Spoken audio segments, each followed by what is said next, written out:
So let's look a little bit more at the compressibility factor, PV bar over RT is equal to Z again.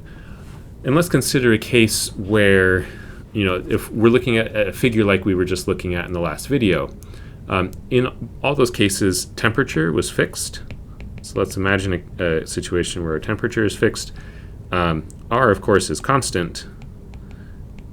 And, pressure is our variable here. So, if temperature and R are fixed and pressure is our variable, what's going to cause our deviations from ideal behavior are going to be reflected in V bar, right? So, for example, if Z is less than 1, then that means that V bar for the real gas must be less than V bar for the ideal gas.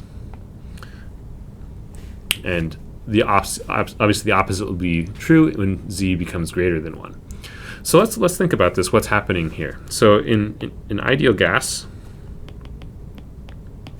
right, we're going to have a bunch of gas particles bouncing around, and in an ideal gas, these don't interact with each other. So there's no attractive or repulsive forces. And so our molar volume is just sort of whatever it is.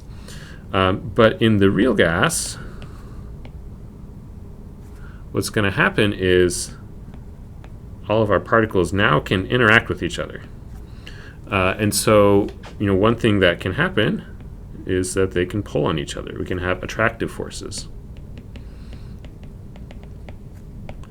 These can be things like dipole-dipole interactions, or dipole-induced dipole interactions, or just induced dipole, van der Waals or dispersion forces is what often we call those. Now, if these particles are pulling on each other, they will take up less space, right, if they're all pulling on each other. So attractive forces will lead to this case where we have Z less than 1. Because our molar volume, right, we have a mole of gas, it's going to take up less space because they're pulling on each other than it would for the ideal case. Right, so attractive forces are pulling particles together. Now, if we have the opposite case, if Z is greater than 1, well, that means that V bar for the real gas has to be greater than V bar for the ideal case. And so let's think about how that could happen. So sort of our same picture here. In the ideal, our particles aren't interacting, they're just kind of hanging out. Oh, I drew this smaller, but this box should be slightly bigger. But again, we have now still, and you may have noticed this only happened at high pressures. Pressures have to get pretty high. Now we're going to have repulsive forces happening instead of attractive forces.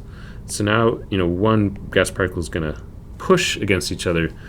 Mostly this is going to manifest as when they hit each other, there is actual volume we need to worry about. And so that means in the ideal case, those volumes don't matter, but in the real case, the volumes matter. So, an actual volume to worry about, actual volume of gas particle, means that we get repulsive forces, right? They're going to push on each other and push away from each other. And that will lead to overall, for a mole of gas, they're going to increase the volume that mole of gas takes up, compared to the ideal case where you can ignore that volume of each of your individual particles. So this compressibility factor can tell us about what's happening on the molecular level, which is kind of cool. This is something you can measure macroscopically, right? You measure the pressure, you measure volume, you know the number of moles of gas, right? You know everything about the gas, you can calculate the compressibility factor, and this can tell you about what's happening on a molecular level.